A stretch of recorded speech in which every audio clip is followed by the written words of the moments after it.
You're listening to the Known Legacy Podcast, brought to you by Known Legacy Ministries. For more information, go to knownlegacy.org. Now here's your hosts, Bill and Travis.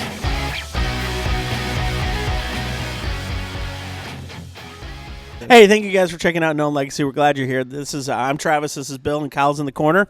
Hello. He's our producer, and he does a great job. As always, you can check us out on knownlegacy.org. You can find us on Facebook, YouTube, Instagram, if that be your thing. info@knownlegacy.org if you have any questions, comments, concerns, or prayer requests that have been coming through recently, which is fantastic. So just know we're praying for you and with you.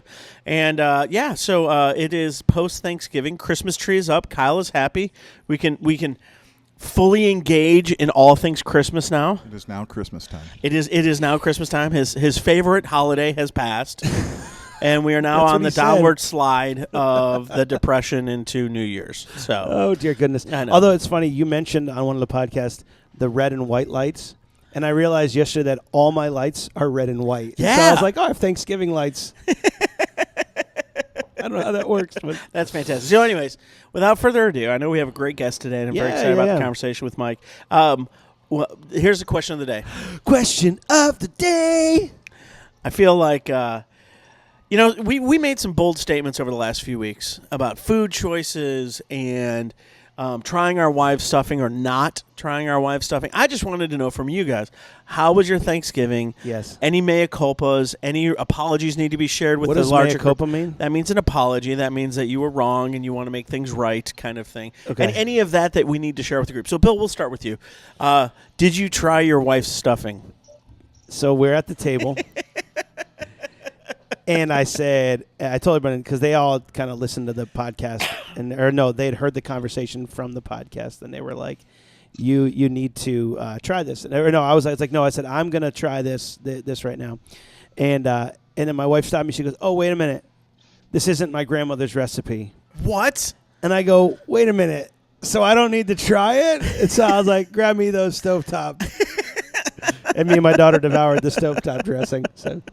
So I didn't try it. That's awesome. So what were some highlights from the Thanksgiving feast for you? You know what was good? It was good getting everybody together. Yeah. It really was. It was cool to do that. And then even my mother passed away last year.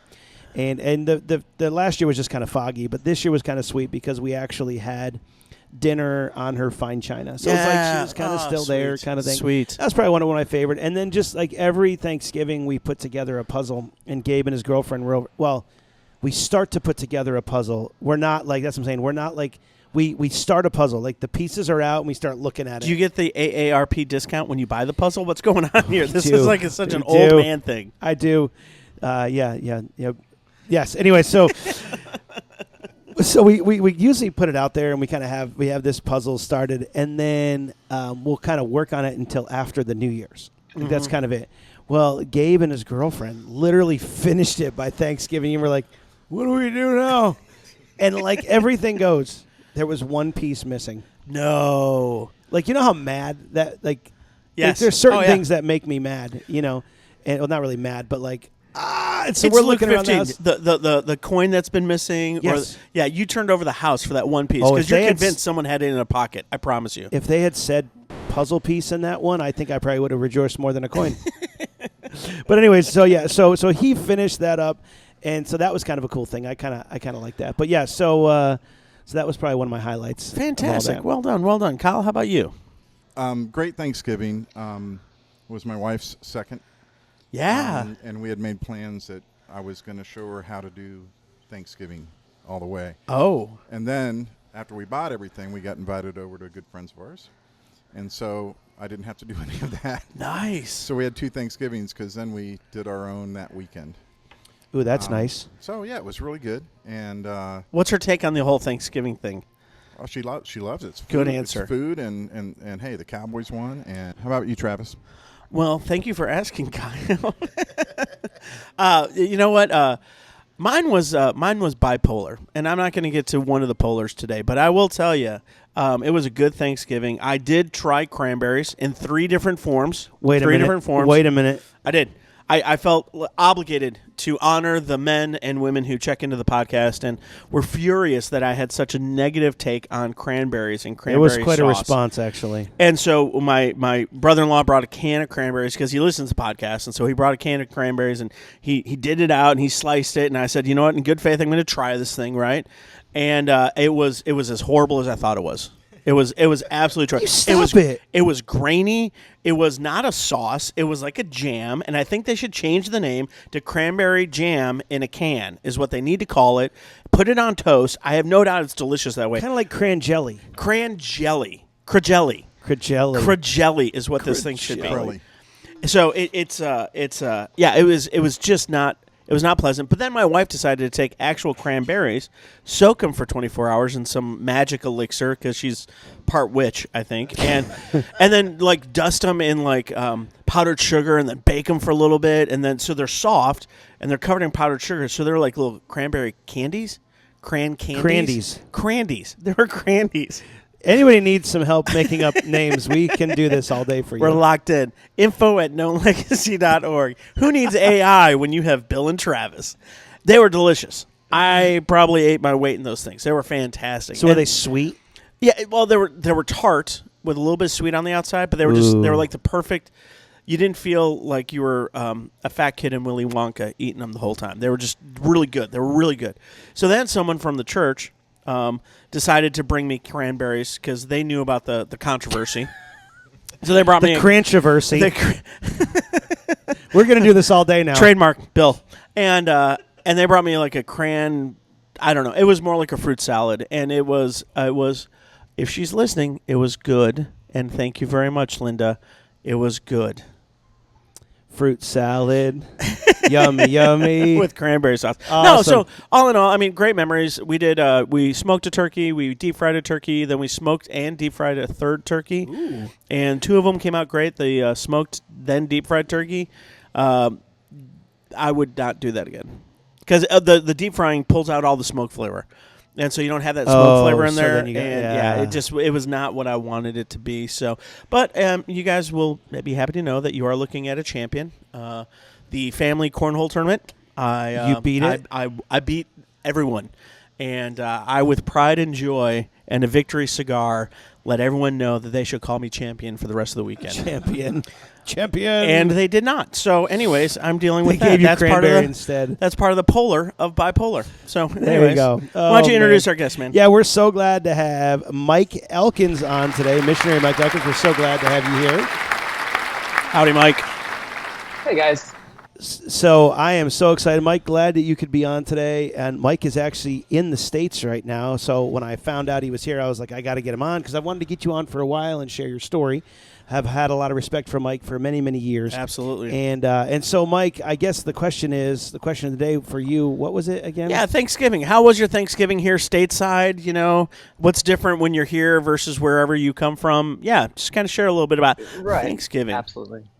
Well, you guys know, I think you're highlighting, there's certain sacrifices that we have to make to serve the Lord in certain ways. And so when we knew we were coming back for Thanksgiving and making dinner plans with my mom, who lives here, of course, we ordered Rose's Cafe Mexican food for Thanksgiving this year. So that's that awesome. tells you where some of our priorities are. From the top rope. Back into the brilliance of West Texas. That's fantastic. Well done, sir. Some of the best tortillas you can possibly buy. Did you get some tamales? Absolutely. Did you do the tamales too?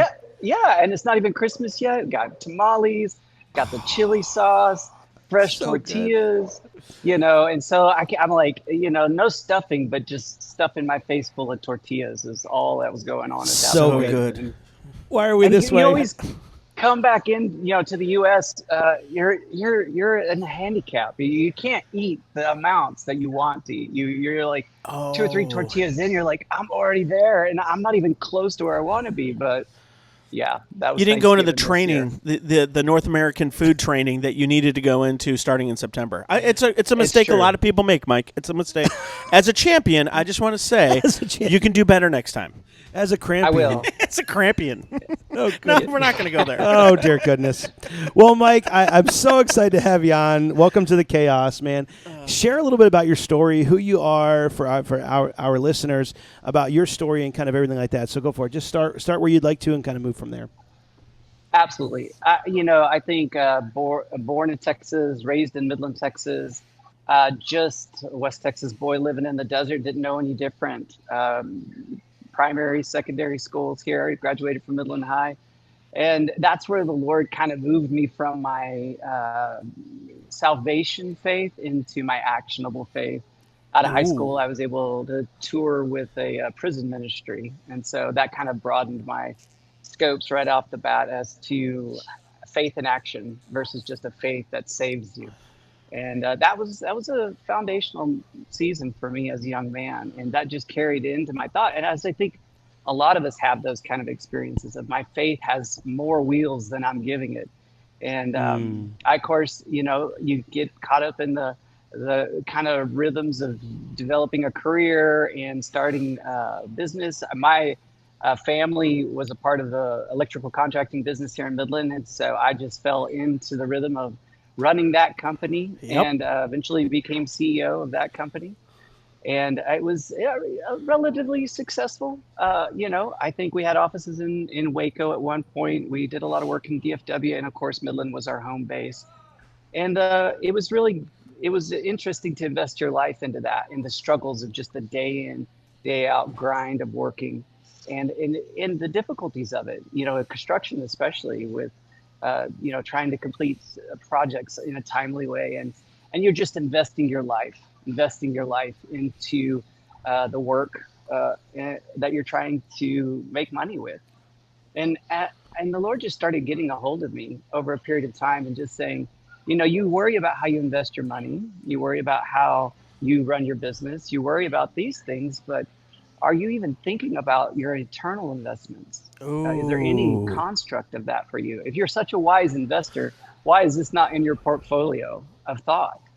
And that's really what checked me up in a lot of ways, was like, well, duh, this is just a vapor of a time. Why would I not be thinking more eternally? And so that's when the Lord really started carrying me down through a thought process, like the rich young ruler who he offered to kind of sell all you have and follow me. And he was just highlighting that because that's where your treasure is right now. Right. And that's where my treasure was. I don't know that we operate in much of a different way. We work so hard to build a life, and then to be asked to simply give that up and follow me is it's really amazing. And so that's what kind of started that journey for me. I'm always fascinated to God working on the heart of a man or husband or leader, and the how that affects other people that he loves and he's providing for and he's impacting. And so, what was that journey like for your wife? Was she on board from the beginning? Was she like kind of on board, but like, and as the sacrifice of what it meant was going to kind of take root? Because again, the heart of a wife and the heart of a mom is really, kids and protecting and providing and best schools and best this, best that, because it's for the kids, it's for the next generation. And what was that journey like for you guys as you kind of we're awakening to this faith in action? I love how you say that. Faith, not just salvation, but faith in action, and the potential implications that might have for you long term. That's really good. I mean, for me in that season, I submitted to that calling. I sold the toys that I had at the time, and began to just seek after the Lord's calling in my life.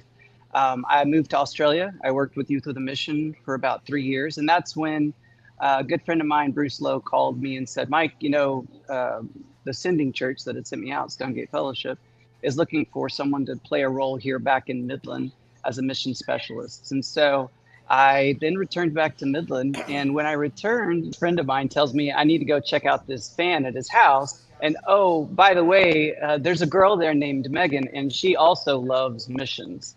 And so that was kind of an introduction to kind of where the Lord was leading. So she's a fan of missions? She is But, a fan of sure. missions.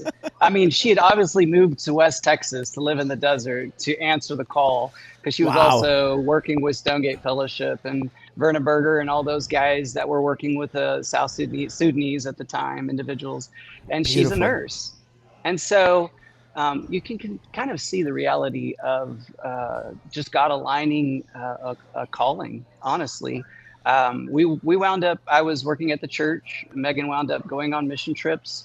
And you just kind of look up. And in my case, the Lord has brought along a co-laborer Yes. that is already aligned in heart and mind. And our love is for the same people. And I think that's an identifier. I think if your spouse has that same affinity and love for the calling that you guys share, that overcomes so many barriers. Yep. And Yeah. inside our rings, it says it is our desire to please the Lord, right? That in our life, we understand that we're being called to be together for a bigger purpose. Yeah. And so it just had a bigger kind of framework right from the beginning. So I think I got to cheat. I think a lot of times maybe those aren't the first thoughts that you have when you're No. looking for a spouse. They never are. No, I would say not. I would definitely say I was like, she's hot. Well, that's why the you know, fan's important. Exactly. All that's there. And she still, unfortunately, she doesn't age. She has no wrinkles. And here I'm losing hair and getting older. And it's like, oh, your daughter's so beautiful. I'm like, yes. Creepy. She is. She is. Oh, that's awesome. That's awesome. But Go for it. yeah, Go for so it. Keep on I going. got to cheat. I got to cheat, guys. I mean, the Lord brought, and I look over and I'm like, Lord, could it be? And I had this season of fasting and thinking through and like, and then going to her and going, because she kind of said, what do you think about us? And I was like, I'm serving the Lord. I'm all about God right now, and kind of Yeah. had that narrative going. But man, what a blessing, guys. How To old were have you? How old were someone- you when you met your fangirl Megan? I would be 30. We got married when I was 36. So then how did you because I'm sure there was pressure for you, particularly from the family. You have the family business. You're doing this. Now you're transitioning to mission. Yeah. Was there undue pressure about hey, if you're living the American dream, part of that dream is to settle down and to start a family and everything else. And how were you able to kind of navigate that pressure and not have baggage coming before you met Megan? Oh no, I had baggage. I had tons of baggage. Okay. Like that's not so like even I had been married before and Gotcha. and wound up getting a divorce and just God reconciling that within my heart and going, this is not the way things are designed or purposed to be. I mean, and even more fully understanding the dynamic of covenantal relationships and what it's exemplifying more than just my own romantic desires or goals and aspirations, because that was the focus during a season of my life. How am I going to be successful at what I'm doing? I'll work hard, make a lot of money, and I'll support that mission thing. I'll give a Right. little money to that, but not submitted wholly to it. And that that's the big. You go into it with baggage, but that's what makes that covenant so profound. It's like, oh, this ultimately isn't about us.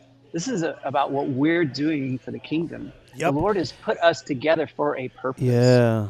And so that's a lot of it. So I love that you're talking about that, because I think that the greater majority of men who want to go do something are looking at their life and going, because of all of this stuff, Right.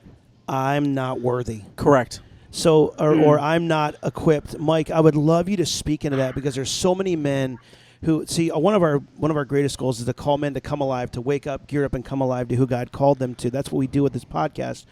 And so many guys look at those as hurdles that they cannot overcome. What helped you walk through that? Give us some practical tips about how you walk through that. Because honestly, here's the thing. Mike has done a lot for the kingdom. Right. He's been overseas for I don't know how many years. You now have his story. I want to get into that story, but so many incredible things. I have a lot of respect for Mike. But you're right. It starts with those hurdles. Could you speak into that a little bit, bro? Yeah, I think for a long time, I knew that divorce was not a part of God's heart. I knew that that was not a part of his perfect plan. And I just kind of had submitted myself to just stay single, honestly, and that I was committed to that pathway. And so as things came into play, and I see Megan coming in, and I see our hearts aligning, I had to wrestle with the reality of is this an option that the Lord could there be that kind of grace and forgiveness that would allow me a second chance? And if we cannot grasp that reality for ourselves in that moment, uh, you can definitely question, have you received forgiveness for fully understanding the grace that Christ offers us at any level? Because that is how profound it is. It was a moment where I was like, yes, I am forgiven. Yes, that is not God's heart. And yes, He has given me a second chance with a spouse who's like minded, who is about our calling and our desire to serve the Lord. And yeah, I mean, so the hurdles were there, but it was more, uh, like you said, Bill, it was more the reality of self inflicted hindrances and not walking into the grace of Christ. I mean, there's just a lot of things in our backgrounds, being raised in church and all of that, oh, you're lesser than, at least Right. you're spoiled, you're no longer any good, Well, all of that. and I feel like so often we allow those broken moments to become anchors rather than launch pads where God's grace shines brightest. Yeah. And yeah. that's what I love about Paul. Like, in so many ways, you're talking about what Paul was talking about. It's like, dude, you know my past. You know my history.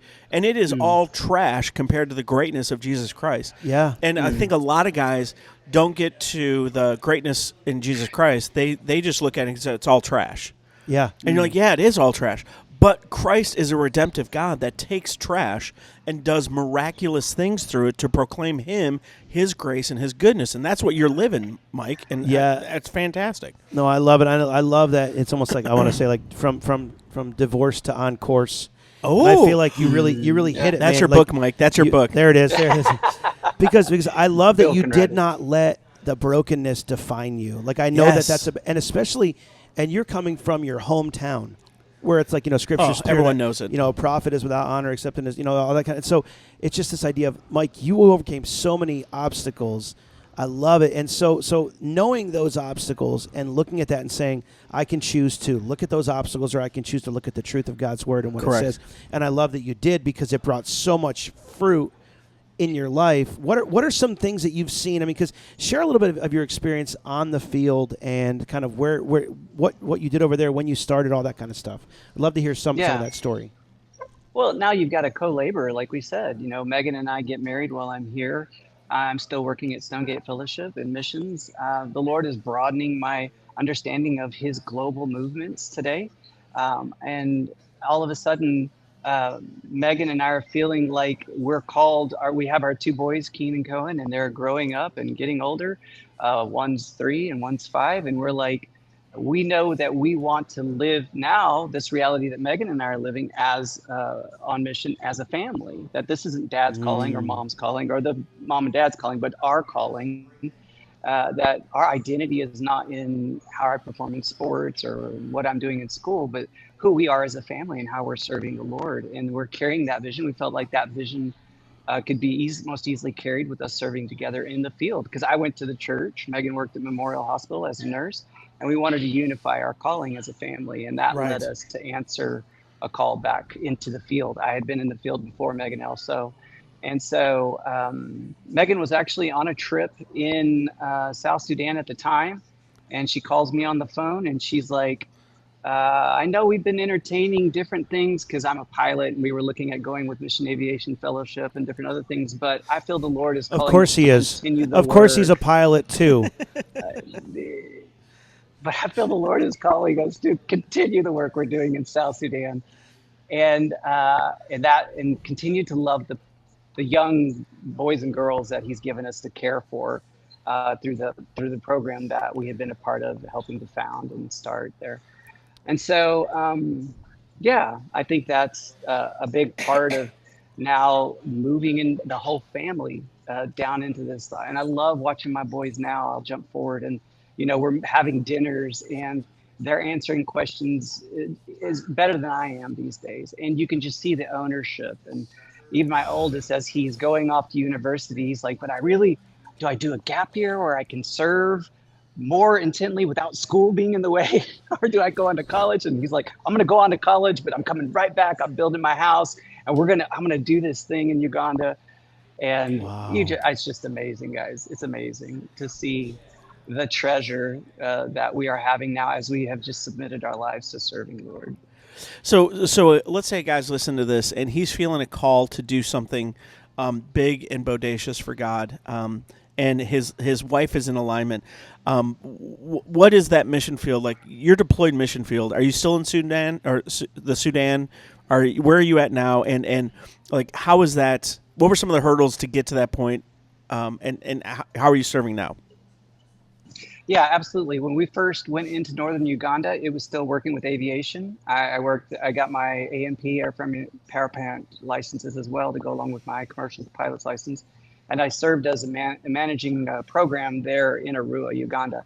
We had looked at moving directly back into South Sudan and working with a local church partner that we had there, along with His Voice Global. But then we wound up actually not being able, due to insecurity, Gotcha. being able to move back into South Sudan. We wound up just locating on the other side of the border in Uganda in a town called Arua. And at that point, I was actually put on loan to African Inland Mission as well as a manager for their aviation program. Then what happens is, this is why I say it once, I say it a million times: make a plan, hold it like this. Yes. The Lord's going yes. to direct your steps. The Lord's going to direct your steps, but make a plan, because I think you can go, well, I'll just wait for the Lord to speak. And that leaves you in this ambiguous no-go zone where nothing ever happens. Make a plan, give God your yes, take steps towards that plan, but hold it like this. And as things change, it'll make more sense. And so, like, as we land in Arua with that aviation component, we're helping with peace between rebel forces and flying leaders around South Sudan and helping kind of broker a peace agreement in the region there. Our students that we had been serving in South Sudan didn't have access to the education that they needed for next level university and trades. And next thing I know, we're not even there 4 or 5 months, and the first student moves into our home there in Arua, and then the second, and then the third, then it's 6, then it's 15. And so we began to be a hub as a family mentor as well, and to facilitate a pipeline of education coming out of South Sudan and into Uganda. And so that was on that point, I'm like, okay, I see where you're going, Lord. And I kind of moved out of the aviation and we made another family mentor home, and we began to continue to walk with that whole generation. Now, I don't think any of us, Bill, do you remember Rock the Desert out here? Yeah, I used to MC. Me and Travis used to MC the event together. There you go. Do you remember the year they did the Rock the Desert for the Morobo Orphanage? This is like 2003 and 4. No, we didn't get there till 05. Okay. Well, that was like a lot of what had happened here in West Texas. A lot of people got around and supported an initiative that started a center in Sudan at the time. And so those kids that came into that center were now getting college age. And we had been walking faithfully with them, now coming up 15 and now over 20 years. And I don't know that we started intentionally with a Rock the Desert concert. You're just reacting kind of to a need. These orphans are going to die if we don't do something. Right. Then after you just keep being consistent, I'm at 20-year mark, and these guys are amazing. I'm like able to see the fruit of what the Lord has done. And it hasn't been any one organization or church, or it's been the Lord moving in the hearts and minds of so many people over 2 decades. So good. I love it. To advance his care for these young men and women. And so in this season, we find ourselves on the ground there, just kind of bookending their educational season and them going into university. And now they're like our mission statement, raising up leaders among the vulnerable. They're now leaders, they're lawyers, and they're nurses and midwives, and they're electricians, and they're engineers and architects. And they are like, have had this brilliant love of the Lord consistently for 2 decades. Yes. And they're going, I want to give back. And I want to give back wherever the Lord may lead. That may be back in South Sudan. That could be in Uganda. That could be anywhere in the world. And so this season has been a season of fruitfulness, and it's been a blessing Praise to be a God. part of it. Praise God. I just wish that Mike was excited about what he was doing. It sounds really boring so far. No, it's incredible, and I love it because I feel like it all started. I love it that God has built this theme, but you took your brokenness. You didn't you weren't allowed yourself to be defined by those. And then, man, you made a plan, just like you said, you made a plan. And then from there, you just said, God, this is yours. Let your steps direct me. Yep. And so I love this heart of, and then it moved from aviation to being this place where people could belong and they felt safe. I love it, Mike. I love it. So, man, I love the encouragement you have towards the man who's broken, towards the man who feels like I've got nothing to offer. See what God can do through you. Imagine if you believed your lies, Mike, and instead just lived as, well, this is all I am. Right. But then imagine what you could do if you did it. So man, I love it. So what's next for you? What's on the next docket for you? What do you think God is leading you to next? Oh, I mean, like I said, we didn't intentionally set out to be doing this for 20 years when Megan and I kind of jumped into all of this. But as we kind of come to the end of a season with one generation, we're already picking up the next one. We've helped develop the Arise Center, which is now located in northern Uganda. This place is amazing, guys. It's a place of rest and respite, of care for our community. But most of all, what it is a community-based inclusive development program. In this season, we're taking up the most vulnerable, the least of these. The ones who are forgotten and abandoned in our community. And we are seeking them out, and we are providing services in their homes. And we are committing again to another 20 years of serving and caring for them. And that's only because we've seen God's faithfulness to this past generation, that we have hope and faith to do the same thing for the next, guys. Dude, I love it, and like Bill was saying, the fact that you're like, make a plan, but then hold it with open hands. And gentlemen, I just want to encourage you, if you're listening, or ladies, if you're listening to this, man, just realize the impact that the gospel has had in the families in Africa because of a man from Midland and Odessa willing to just say, my brokenness has been redeemed by God. He's given me a faithful partner in this mission and ministry, and we're just going to step out, and we're going to keep stepping out, and we're going to keep looking and seeing where the Spirit is leading, and we're going to follow wherever He leads, and the impact that's making. And it's not just with the family and the kids, which you've already alluded to, but it's so much more. And gentlemen, I promise you, God is having this calling in many of your lives in North America. We are not blessed to live in America so we can just build bigger houses and stronger walls around us. Yeah. He's calling us and deploying us into the world that desperately needs the hope of the good news. Yeah. And so, man, Mike, just what an example. If anyone wants to get a hold of you or be a part of this mission, or maybe even just go and journey with you for a short season to be inspired, what's the best way to get a hold of you? What's the best way to contact you? Yeah, you can get a hold of me at mike@hisvoiceglobal.com. That's Perfect. My email. And we have a website, hisvoiceglobal.com, if you want to look us up there. Awesome. That's us. And we will include a link right here, right above this for Vernon's podcast, which also he was one of the founders of His Voice, and so we'll have that in there as well. But Mike, before we jump into the Fast Five, any final thoughts to those out there that are feeling like, man, I'm broken, or man, I have this on me? Any final thoughts you'd like to share with them? Yeah, I would say it isn't that your desires are too much for the Lord. It's that you settle for so much less. The treasure that the Lord offers us is so much more than what you're building for yourself. And so while, yes, it has sacrifice and it has things that we die to in and of ourselves, what gets replaced in that is so much more. And then at the end of this life, it looks like we've sold our whole properties and everything we have, but we know the treasure that is in the field that we purchased. Mic drop. And so that, I mean, I love it. That's truth, guys. I mean, come on. We know the scripture says this, but we don't live it. Correct. Any wise investor would actually take hold of that and go, I want what we do to echo into eternity. Oh, let's so good. So good. Well, I wish we were on the same page, Mike.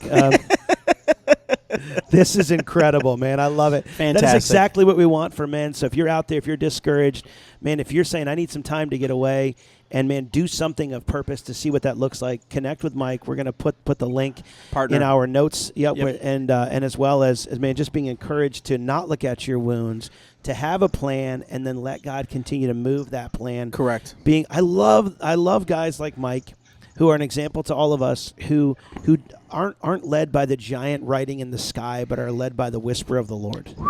And I love this. So may we be men that listen to the whisper of the Lord. So love it. Mike, thank you so much. And as we finish, Thank you, guys. we have our Fast Five for you. So, man, question 1.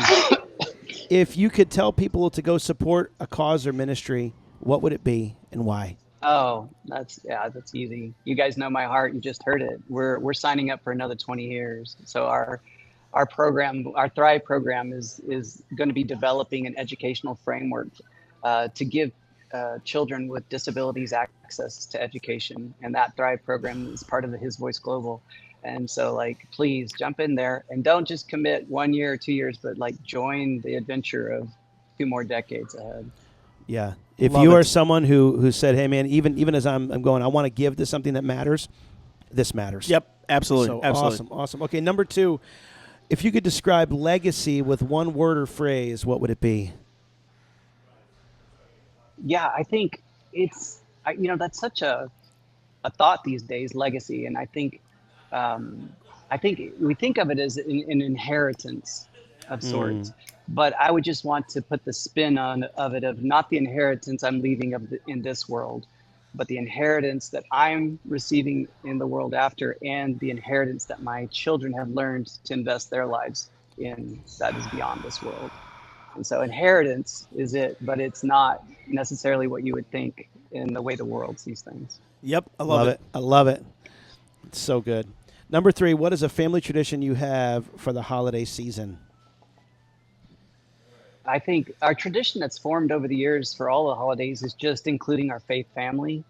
Being away from our biological families is difficult, but the Lord has replaced those. It's broadened our family structures in such an amazing way, and incorporation of our faith family in all of our holidays is a big part of our traditions.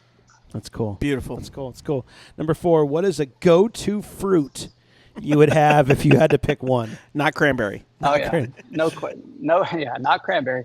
If you guys ever come to Uganda, we have these little small sweet bananas, and they are like nothing you've ever tasted. And you'll wonder why the Lord has deprived you for so long as to taste the goodness that grows there. Dude, he's a salesman. I'm in. I'm going. I'll book my flight tomorrow. Let's go. Next week. Yeah, exactly. He said sweet, and I'm all in. I'm all in. That's awesome. Yeah. Okay, number 5. Yep. What do you want to be remembered for by those closest to you? Yeah. And, I think it's one that you never fully know if you're achieving or not, but just that he loved well. He loved well. That he loved his wife well. They loved his kids well. He loved his the Lord biggest well. fan, Megan. His biggest fan, Megan. Look at that. See, we throw that in there. I'm throwing it in. I got to use it every chance I get. I'm a dad. I got to do what dads do. The dad jokes have to be abundant yes. here. So, Mike, Absolutely. this has been a blessing. I hope we can get you on Mike. again. Maybe we can get you on sometime on the field over there and kind of see. That would be awesome. It'll be a trick, great. but we will give it a shot. But man, do it. Mike, thank you for your faithfulness of 20 years. Thank you for your willingness to look beyond the wounds, to make a plan, to hear from the voice of God, and see the fruit of it. And if you're out there listening, try it. God is worth your time. Getting in the truth, seeing the lies, and destroying them with God's truth is what we need to do, and then start making a plan. Yep. So many people just kind of wait, like Mike said, they wait for the red carpet to get rolled out, but instead for us to go, I'm going to try this and see, and just let God show up. Love it. And in this case, God showed off. Yes. And so I love that. So, that's Mike, good. thank you so much for who you are. Thank you for what you're doing, guys. Thanks for listening today. Check us out. Do us a favor. Share this with your friends, man, and let us know. Leave a review, but let us know, man, where God is challenging you in your life today. Info at Known Legacy, or leave it in the comments. We'd love to know what God is doing in your life. Guys, thank you so much for this week. Make sure you subscribe and listen, and we hope you guys have a great week. God bless. God bless you guys. Thanks for listening to the Known Legacy Podcast. We'd love to hear from you, so email us your questions or comments to info@knownlegacy.org. knownlegacy.org.